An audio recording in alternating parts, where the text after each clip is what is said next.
கண்ணியத்திற்குரிய அல்லாவின் நல்லடியார்களே, இன்று நாம் நிற்கும் இந்த நேரம் சாதாரணமான ஒரு நேரம் அல்ல.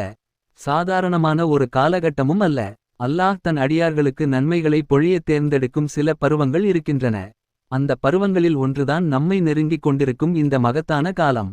எல்லா காலங்களையும் விட உயர்ந்த, எல்லா நாட்களையும் விட சிறந்த ஒரு காலம். இந்த காலம் நம்மை அழைக்கிறது. என்னிடம் வா என்று அல்லாஹ் அழைக்கிறான். இந்த காலத்தில் நாம் அதிகமாக கவனம் செலுத்த வேண்டிய ஒரு வணக்கம் இருக்கிறது.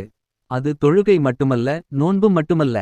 அது அல்லாஹ்விடம் கையேந்தி கேட்கும் அந்த இனிய வணக்கம். அதுதான் துவா. பெருமானார் ஸல்லல்லாஹு அலைஹி வஸல்லம் அவர்கள் ஒரு மிகப்பெரிய உண்மையை சொன்னார்கள். அத்வா உவல் இபாதா. துவாவே வணக்கம். இது ஒரு சாதாரணமான வார்த்தை இல்லை. ஏனென்றால் அல்லாஹ் குரானில் துவா செய்யாதவர்களை ஆணவக்காரர்கள் என்று குறிப்பிடுகிறான். துவா செய்யாத இதயம் அல்லாஹ்வை மறந்த இதயம். அருமையானவர்களே, நாம் துவாவை புரிந்து கொள்ளும் விதத்தில்தான் நம்முடைய பிரச்சனை ஆரம்பிக்கிறது. நாம் நினைக்கிறோம், நான் கேட்டது உடனே நடக்க வேண்டும், அடுத்த நொடியே நடக்க வேண்டும். ஆனால் நல்லோர்கள் துவாவை அந்த பார்வையில் பார்த்ததே இல்லை. அவர்கள் துவாவை ஒரு வணக்கமாகவே பார்த்தார்கள்.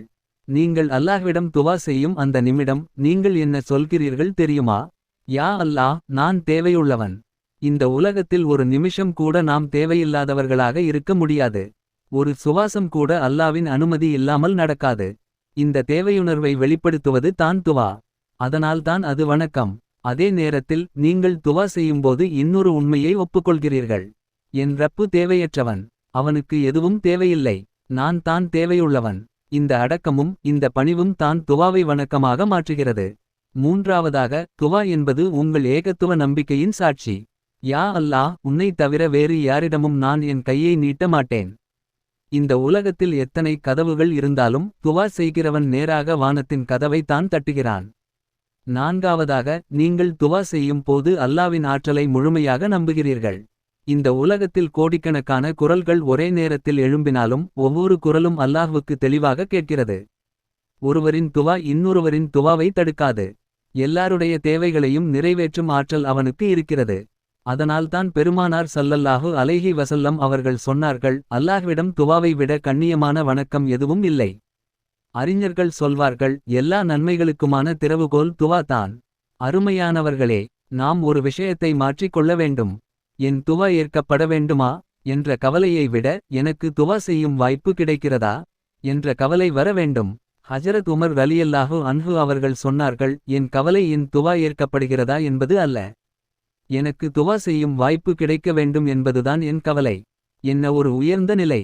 ஏனென்றால் ரப்பு எஜமான், நாம் அடிமைகள். எஜமான் கொடுக்கலாம், கொடுக்காமலும் இருக்கலாம். ஆனால் அவனிடம் கேட்கும் அந்த வாய்ப்பே ஒரு பெரும் பாக்கியம்.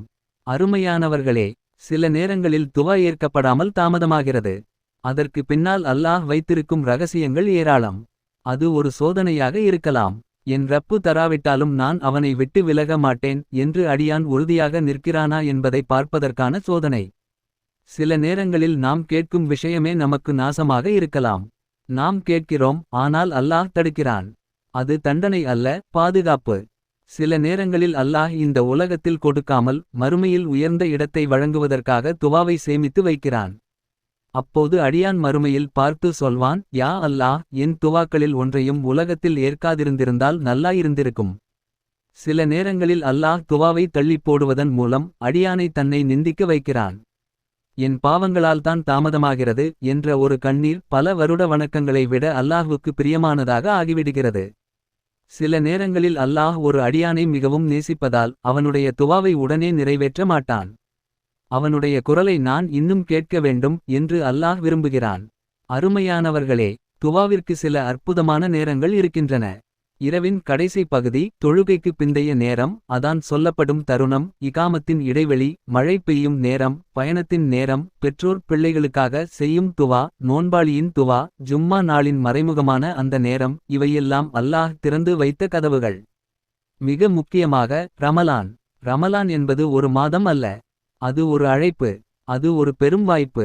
ஒரு ரமலான் கிடைப்பதே ஒரு மிகப்பெரிய பாக்கியம். அருமையானவர்களே, துவா செய்யும் போது 2 விஷயங்களை மனதில் வைத்துக் கொள்ளுங்கள். ரப்பிடம் கேட்பதே ஒரு பெருமை. ரப்பிடம் துவா செய்பவன் ஒருபோதும் நஷ்டமடைய மாட்டான். இப்போது இந்த உரையை முடிக்கிற முன் உங்களிடம் ஒரு அன்பான வேண்டுகோள். இந்த உரை உங்கள் உள்ளத்தை தொட்டிருந்தால் தயவு செய்து இந்த சேனலை சப்ஸ்கிரைப் செய்யுங்கள். இந்த செய்தி உங்களுக்கு பயனுள்ளதாக இருந்தால் லைக் செய்யுங்கள். இன்னொருவரின் வாழ்க்கையை மாற்றக்கூடும் என்ற நம்பிக்கையுடன் ஷேர் செய்யுங்கள்.